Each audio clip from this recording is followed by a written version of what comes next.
O te whewhia e toi whaatalo watu I le mai moa ma le whaafonga mai o le tātou tunu o le ne fo I a whiawhi o le aso lua le so, aso lona iwa le nei o le masino Iuni lua afe lua se fulu ma le ono.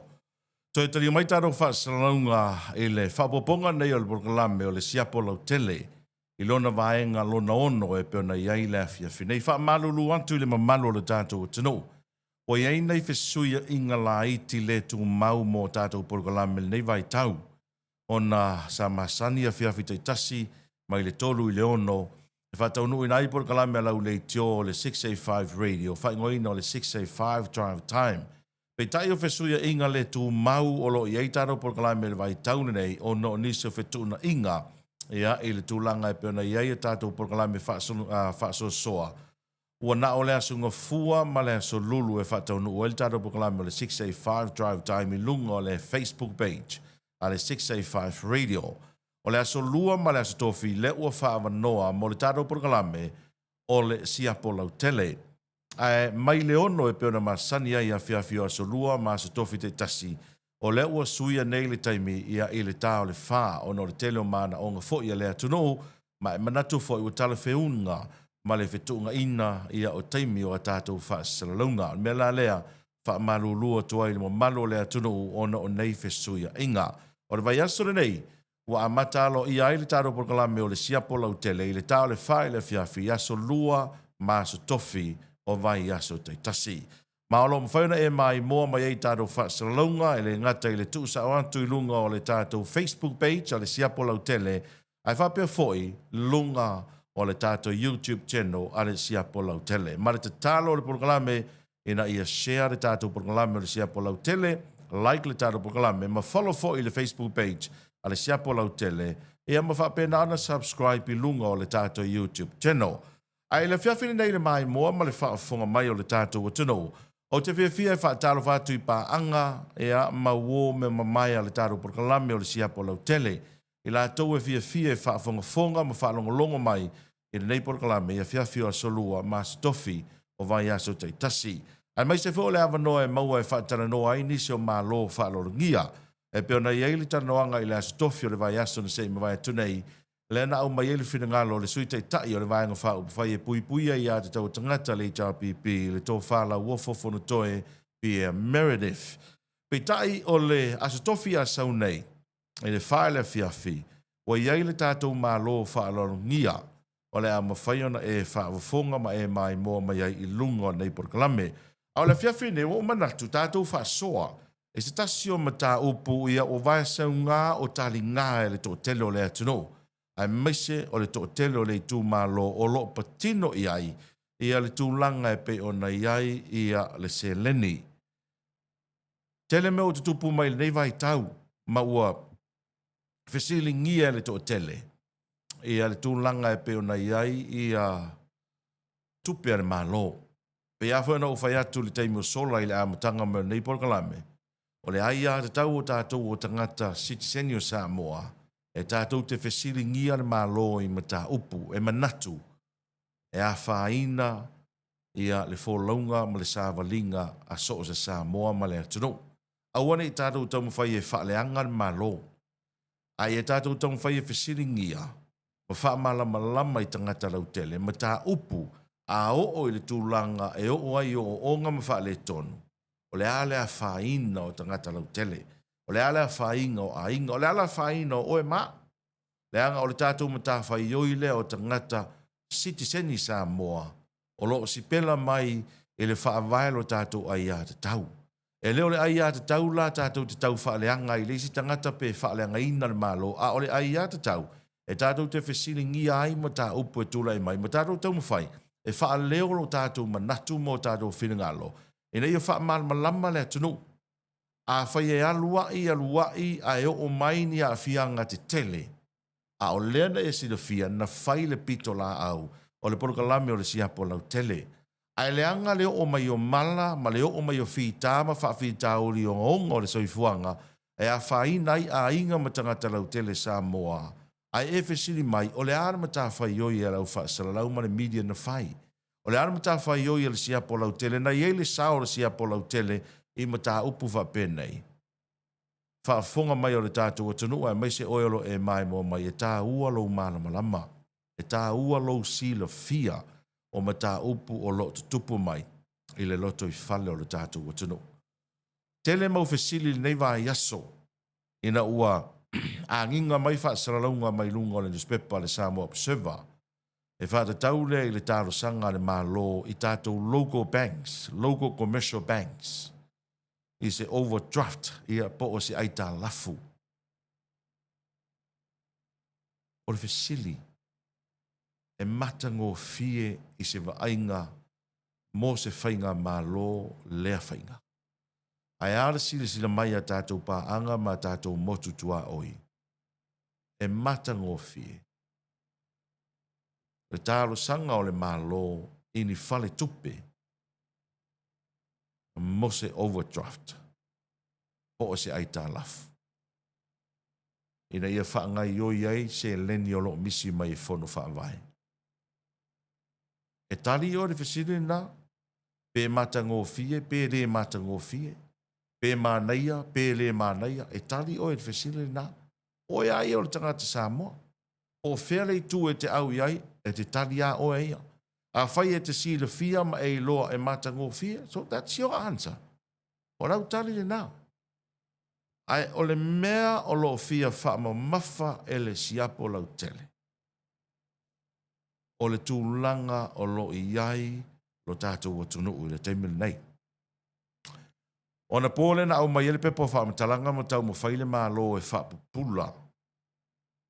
I a le tūlanga e peo na iai le tusi lea na auta mai lunga o le Samoa Observer. I lo utari tonunga.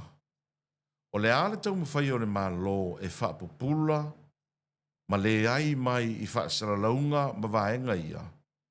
A le tusi leo o mai mo i ele atunu. Nai lunga o le social media. O aina saini le tusi. O le minista o le kapeneta. O aina minista o le kapeneta. O le minista o mtanga luenga o tina. O i tonu. O lea tapu vai tasi iai.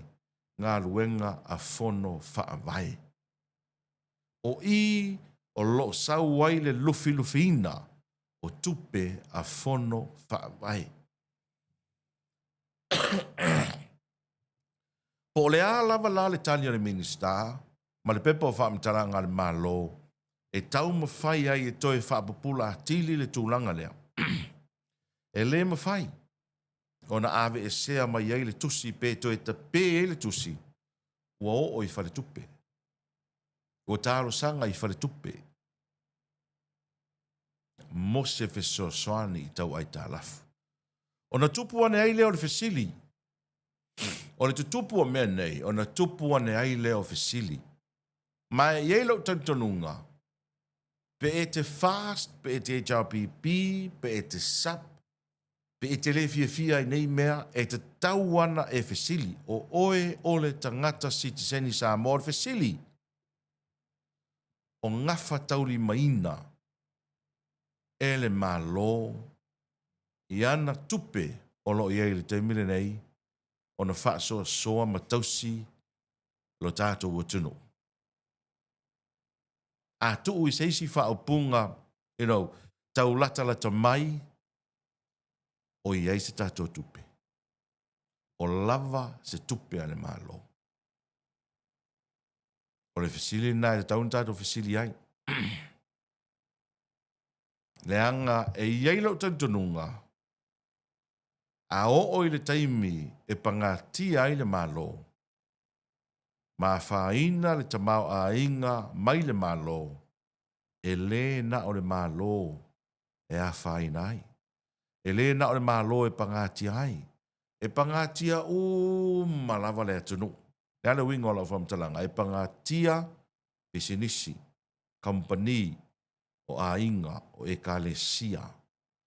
Tusa pe e te whawafonga mai. E le ai se tangata o lou a inga e whainga ruenga i le malo. E o atua a fianga i a te oe. Le anga o so se atu nuu lava. So se atu nuu i le larolangi le nei. O le number one client a so se pisinisi. So se a inga. So se e kalesia. o le whainga mālo. E whaalangolango malava tangata uma i le mālo. O pisi nisi ma kampani tu ma oti tu tuatasi e whaalangolango i le mālo. O e kale sia e whaalangolango i le mālo. O ainga e whaalangolango i le mālo. O tangata lautele e whaalangolango malava i le mālo tusa pe e te le whainga ruenga i le mālo. E tātou te whaalangolango malava i le mālo. A whaila o le ua o i se tūlanga. Ua tālo sanga ai le mālo sa moa. I se ai tālafu. Is it overdraft? My logo banks. O na iei leo le fasili. O a mai tupe maua le mālo.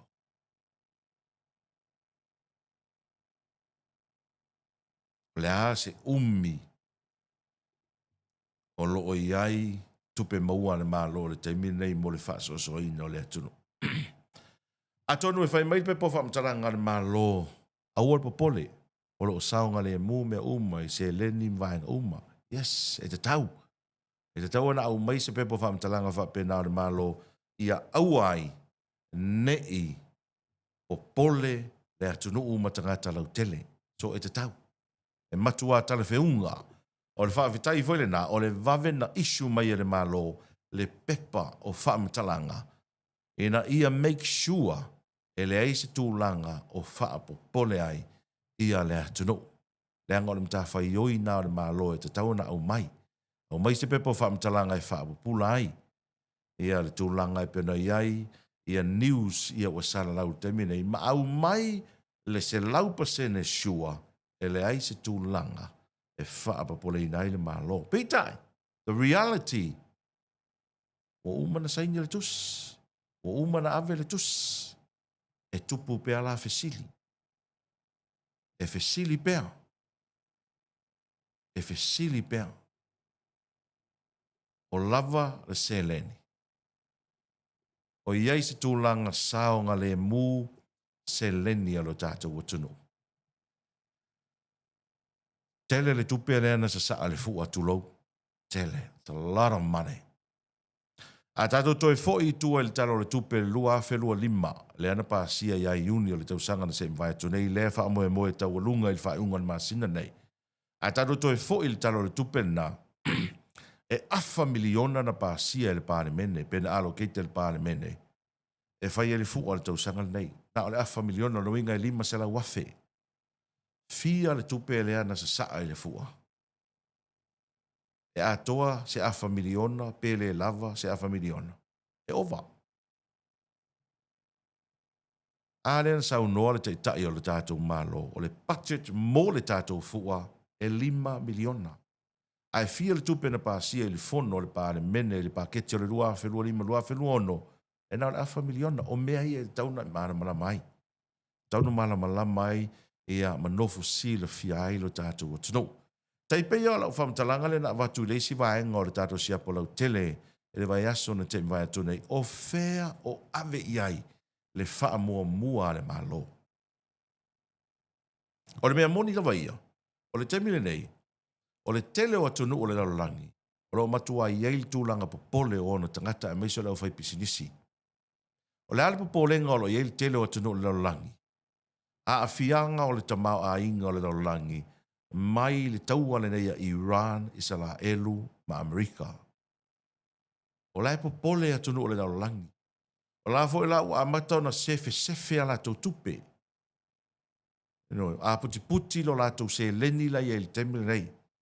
A o le alwa ainga mai i le fua le na whai nei alo tātou atunu.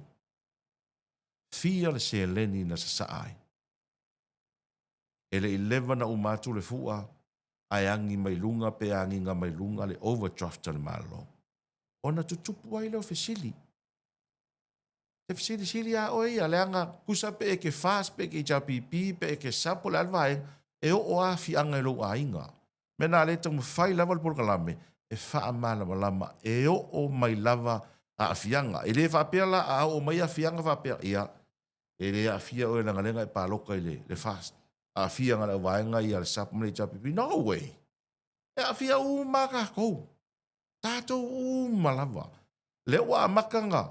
Ngala ngona le fai pisinisi le tūlanga taunga tā. O le tau le soifuanga, ma le tau le soa o le taimi nei. Le wa makanga fio le totele. Au fesili na tūlai mai. O le issue le fiafine nei, tamana o e tala noa. Ona e a inga ma le tūlanga o lo i ai le fesili ngia o le tamau a inga o lo tātou o tunu. A o mata upu o mana atu e fola sia i le fiafine nei. Ona o le iai wha maumaunga. O le iai wha maumaunga le tātou pokala me. O mana tu voi lau, te le fia avatua se mata upu e lein wha maumaunga.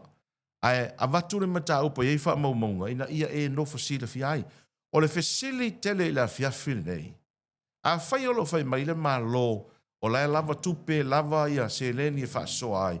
O na luatu lo leo fesili, fea o iai le se fulu miliona sa fata.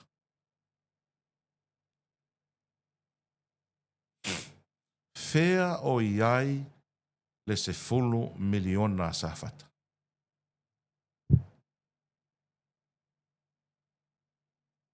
O le fesili tele na. Talo i nei lena wha lau iloa le tai o le atunu o ma te talo i le tū malo sa fata e ono sa i mai. O le tau whai account. A whaila o uma na whai account o le altu langa o iai, o fea o iai le se fulu miliona sa fata. A whai o lava tupe i le wha soa le malo o le fesili o fea la o iai le se fulu miliona a sa fata. E tā ua ia te au wha maumaunga. Ina ua ine i tau leanga ina pe tau peloina le tātou porkalame wha apea ua tau peloina ma wha leanga le malo. Na o tusi le official palemio ni usila. La Christopher Lakse ni vai aso na se me vai atu nei. I refer la o tusi il official o le Foreign Affairs a New Zealand po le official vai fafo New Zealand o la tau nei e ngafa tau li maina ia le tūlanga e peo na iai mata upu tau le vai fafo na ofisiri sao iai o fea o iai le se lau a se furu miliona sa fata po ua tutoni mai i le malo sa moa pele ai ma e le mawhai fo na pe pelo ngia tātou e ofisa ne o le vai fafo New Zealand aua e matua fesiri ngia ai lo la tu wha maoni o le tali le na au mai e le ofisa o le Foreign Affairs a New Zealand. The government of New Zealand paid the requested financial contribution of 10 million tala to the government of Samoa on 27 May 2025. I seisi whaupunga wha Samoa o le se la o le se fulu miliona na talo sanga mai eile malo Samoa na tutongi ele malo New Zealand a ngā i le malo Samoa, i le aso lua se fulu fitu me lua afe lua se fulu malelima. All matters in relations to the distribution of this payment are for the government of Samoa. O mata upu uma i le tufaina o le tupere nei, o le mata whai oilea o le whainga malo Samoa. That's the response from the New Zealand Ministry of Foreign Affairs and Trade.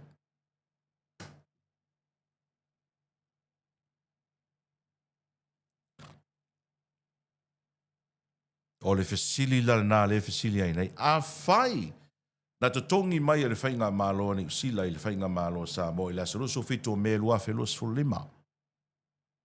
O nei. O Iuni. O pasi me. O lona winga. A fua i ai. Tasi le tausanga. Ma vai aso. Taru no o mel tupe le ila fanua o Samoa. Tasi le tausanga. Ma vai aso. Talu no o mai le tupe nei i lau fanua o Samoa. O fea o iai. O le fisitele na. E moni o le tupe mo le tū malo sa fata. Leanga o lea a fia malava lea tunu. A fia i foi langona o lea tunu. Ma iei foi tangata i o lātou so tanga matau a inga le tu malo tu lou. Fea o iai le tupe le nei. A fai o le fai mai le malo o la lava tupe. Ai se ala o le tutongi ai le tupe le nei sa fata.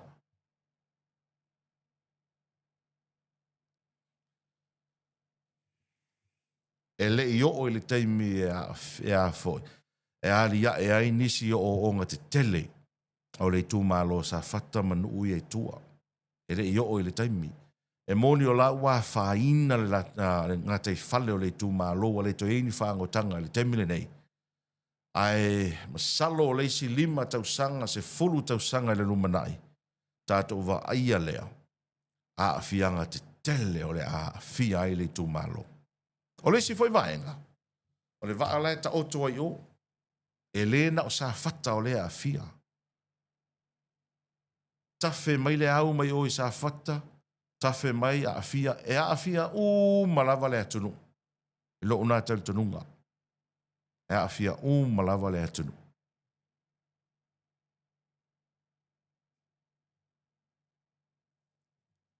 O le form lea o te tauri maina. O le kopi lea o le form. O le mariri enga tustusia. A le malo tuto tasio Samoa.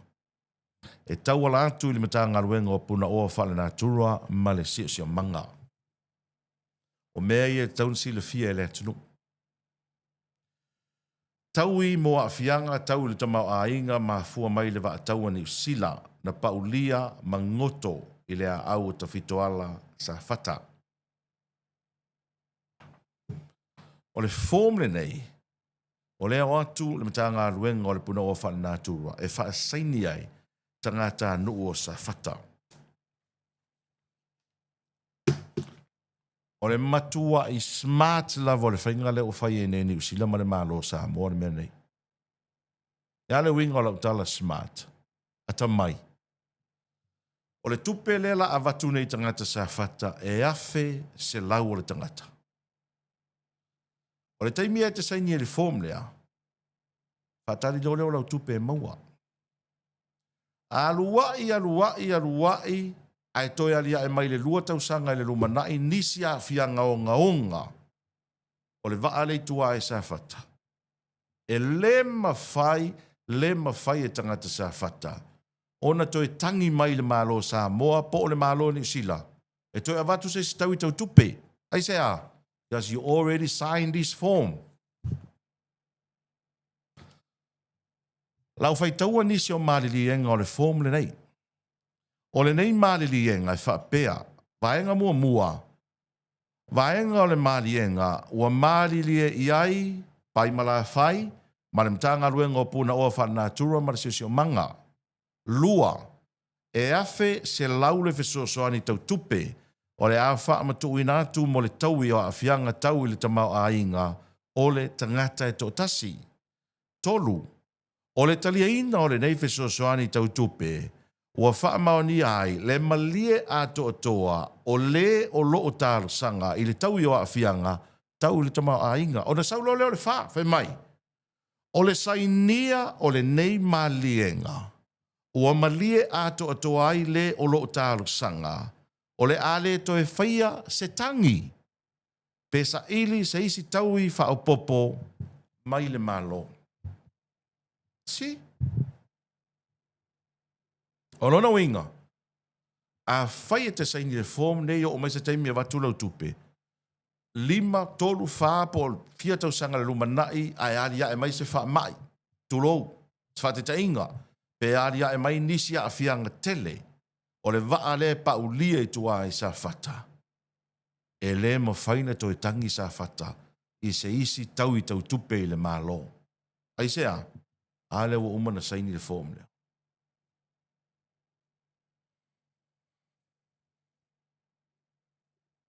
A fianga i o mata upu leo te tala noa atu iai. O mata upu le loto i fale o Samoa. E te tau o na malama i ailu tātou o tino. O mata upu foi nei. E tātou te whisiningi ai le malo. Pea no whai atu. E le whaalanga ina le porkalame le malo. Ai ta tau le malo. O na tali i le mata upule nei. Au mai se whaamatalanga. O le whaamatalanga mua mua, whea ua o iei le tupea sa whata. A whai ua whao ngai, seisi porkalame po seisi polo keti. Tell us. Tau mai.